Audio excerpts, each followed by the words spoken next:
A journey through the book of Isaiah, a chapter-level exploration.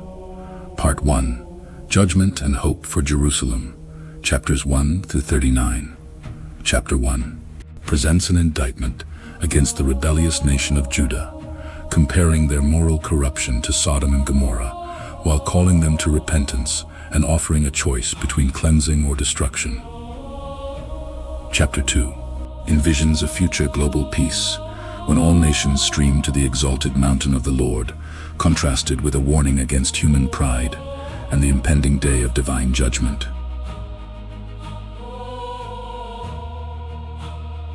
Chapter 3 details the removal of societal leaders and economic stability in Jerusalem as a consequence of national sin, resulting in social collapse and the humiliation of the proud.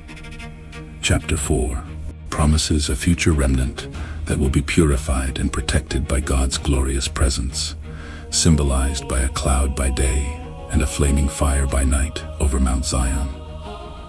Chapter 5 uses the famous parable of the vineyard to illustrate Israel's failure to produce justice, followed by a series of woes pronouncing judgment on greed, drunkenness, and moral perversion. Chapter 6 recounts Isaiah's visionary commissioning in the temple, where he witnesses God's holiness, confesses his uncleanness, and is cleansed by a call to accept a difficult prophetic assignment. Chapter 7 addresses King Ahaz during the Syro-Ephraimite crisis, urging him to trust God and offering the sign of Emmanuel as a promise of deliverance from invading northern alliances. Chapter 8 warns that Assyria will sweep through the land like an overwhelming flood, because the people rejected God's quiet waters, urging the faithful to wait upon the Lord in darkness. Chapter 9 prophesies the dawn of a great light in Galilee and announces the birth of a promised child who will reign on David's throne with eternal justice and peace. Chapter 10 explains that Assyria is merely an instrument of God's anger, but pronounces ultimate judgment on Assyrian arrogance and pride, leaving a faithful remnant to return. Chapter 11 portrays an ideal future king from the root of Jesse, ruling by the Spirit with perfect righteousness, ushering in a peaceful creation where natural enemies live in harmony. Chapter 12 offers a short, joyful hymn of thanksgiving and praise to God for his salvation, water from springs of joy, and his dwelling among his people. Chapter 13 pronounces an elaborate divine oracle of judgment against the arrogant empire of Babylon, predicting its complete overthrow by the Medes. Chapter 14 celebrates the downfall of the king of Babylon, shifting into broader historical reflections on Assyria, Philistia, and God's sovereign plan over the nations. Chapter 15 delivers a solemn lament over the sudden devastation and economic ruin of Moab, detailing weeping and flight across its borders. Chapter 16 continues the oracle against Moab, urging the refugees to show compassion to outcasts, while warning that their pride will prevent their immediate deliverance. Chapter 17 prophesies the destruction and depopulation of Damascus and the northern kingdom of Israel, reminding survivors to look to their Maker rather than idols.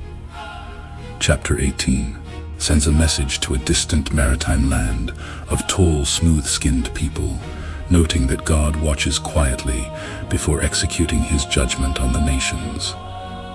Chapter 19 predicts political chaos, economic collapse, and civil war in Egypt, concluding with a stunning vision of future reconciliation where Egypt and Assyria worship alongside Israel.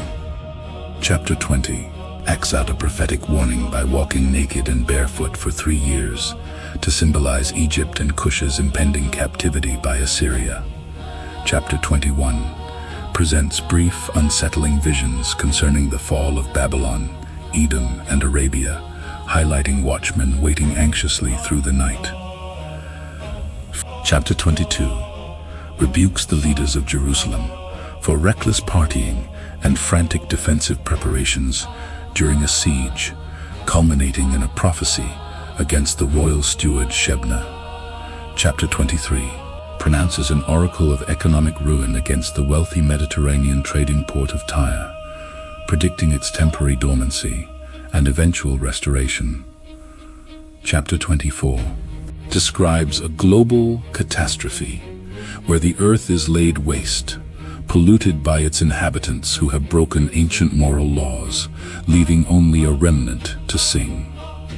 Chapter 25 features a triumphant song of praise, celebrating God's defeat of death, the wiping away of tears, and the preparation of a rich banquet for all peoples. Chapter 26 sings a hymn of trust in God's eternal strength, reflecting on resurrection, security behind strong walls, and the waiting posture of the righteous. Chapter 27 details God's defeat of the twisting sea monster Leviathan and the ultimate restoration and gathering of scattered Israelites to worship in Jerusalem. Chapter 28 pronounces woe on the drunkards of Ephraim and the cynical leaders of Jerusalem, contrasting their false security with the cornerstone God has laid in Zion. Chapter 29 criticizes Jerusalem, termed Ariel, for superficial religious rituals and hidden political alliances, promising a miraculous turnaround where the deaf hear and the blind see. Chapter 30 rebukes Judah for seeking military protection from Egypt instead of trusting God, warning that disobedience leads to ruin while patience brings divine grace. Chapter 31 warns against relying on Egyptian chariots and horses, assuring the people that God will defend Jerusalem like a hovering bird protecting its nest. Chapter 32 paints a picture of a righteous king and fair officials bringing social justice and security, followed by a warning to complacent women about upcoming societal disruption. Chapter 33 contains a prayer for divine grace during a time of betrayal and devastation, culminating in the assurance that the Lord is judge, lawgiver, and king. Chapter 34 pronounces a fierce judgment oracle against Edom and all nations hostile to God, depicting a desolate wasteland abandoned to wild desert creatures. Chapter 35 pictures the joyful transformation of the desert into blooming streams, healing the blind, lame, and mute as the redeemed return to Zion with everlasting joy. Chapter 36 records the historical invasion of Judah by the Assyrian king Sennacherib and his commander's psychological taunts against King Hezekiah. Chapter 37 details King Hezekiah's prayer in the temple, the encouraging response given through the prophet Isaiah, and the sudden divine destruction of the Assyrian army. Chapter 38 chronicles Hezekiah's mortal illness, his desperate prayer for healing, the extension of his life by 15 years, and his personal song of gratitude. Chapter 39 records Hezekiah's poor judgment in showing Babylonian envoys all royal treasures, prompting Isaiah to predict that those same treasures will one day be hauled off to Babylon. Part 2 Comfort, Deliverance, and the Servant, chapters 40 to 66. Chapter 40 opens a new section of comfort with the command to prepare a highway for the Lord, contrasting human frailty with the enduring, powerful word of the Creator. Chapter 41 employs a courtroom trial scene where God challenges pagan idols to predict the future, raising up a conqueror from the east to comfort a fearful Israel. Chapter 42 introduces the first servant song, describing God's chosen servant who will bring justice to the nations gently and faithfully, followed by a critique of Israel's spiritual blindness. Chapter 43 assures Israel of God's redemptive presence through deep waters and fire, promising a new Exodus restoration and declaring them His witnesses. Chapter 44 reassures Israel that God is their maker, mocking the absurdity of idol-making while predicting that Cyrus will release the exiles and rebuild Jerusalem. Chapter 45 designates the Persian king Cyrus as God's anointed instrument of liberation, emphasizing God's absolute sovereignty as creator of both light and darkness.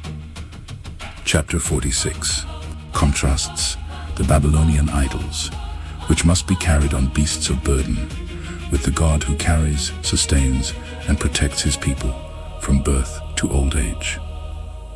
Chapter 47 pronounces a vivid judgment and humiliation scene over proud Babylon, depicting her sudden fall from imperial queen to a servant grinding grain. Chapter 48 exposes Israel's stubborn rebellion and refines them through past trials, urging them to leave Babylon and remember God's previous deliverances. Chapter 49 features the second servant song, expanding the servant's mission to be a light to the Gentiles and promising the dramatic return of exiled children. Chapter 50 emphasizes God's willingness to save and presents the third servant song, where the servant submits his back to beatings with resilient trust in God. Chapter 51 encourages the faithful to look to Abraham and Sarah, urging them not to fear human reproach, because God's salvation and arm of power are waking up.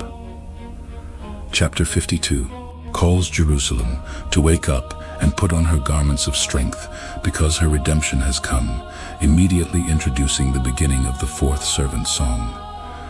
Chapter 53 presents the final and most famous servant song, detailing the suffering, rejection, and substitutionary death of the servant who bears the sins of many to make them righteous.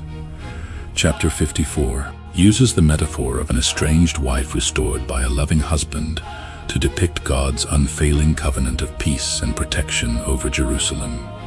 Chapter 55 extends a universal invitation to come to the waters, buy wine and milk without money, and trust in God's effective word that never returns empty. Chapter 56 extends the covenant community to foreigners and eunuchs who keep the Sabbath, while condemning corrupt, lazy spiritual leaders.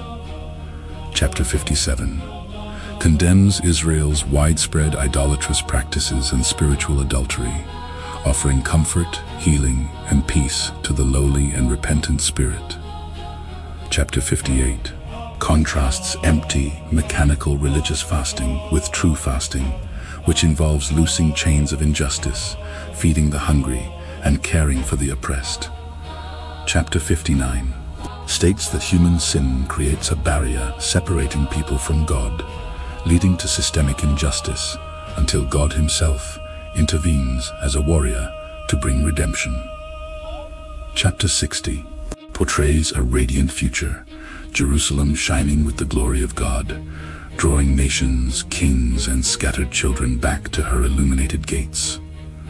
Chapter 61 features the anointed herald proclaiming good news to the poor, liberty to captives, and an enduring covenant of joy and justice. Chapter 62 declares God's fierce dedication to Jerusalem's restoration, promising new names that signify favor and describing the city as a crown of splendor. Chapter 63 depicts a warrior returning from executing judgment in Edom with stained garments, followed by a communal prayer recalling God's mercy and past faithfulness. Chapter 64 continues the heartfelt prayer of lament, pleading for God to tear open the heavens, descend, and revive his people like clay in the hands of a potter. Chapter 65 answers the people's complaints by contrasting rebellious idolaters with a true, faithful servant group, promising a new creation with no premature death. Chapter 66 concludes the book by rejecting empty temple worship offered with impure hearts, contrasting the final doom of the rebellious with the universal worship of all nations in the new heavens and new earth. Epilogue. The Book of Isaiah is an epic prophetic masterpiece divided into two primary sections: a rigorous warning of judgment, national corruption, and geopolitical crisis centered on Jerusalem and the surrounding nations, chapters 1 to 39, followed by a sweeping message of comfort, liberation, and restoration anchored by the figure of the suffering servant, chapters 40 to 66. Through vivid poetry, historical narratives, and visionary symbolism, the book confronts human rebellion and idolatry, while promising a future global peace, a righteous Davidic ruler, and the ultimate creation of new heavens and a new earth. God dwells with his redeemed people,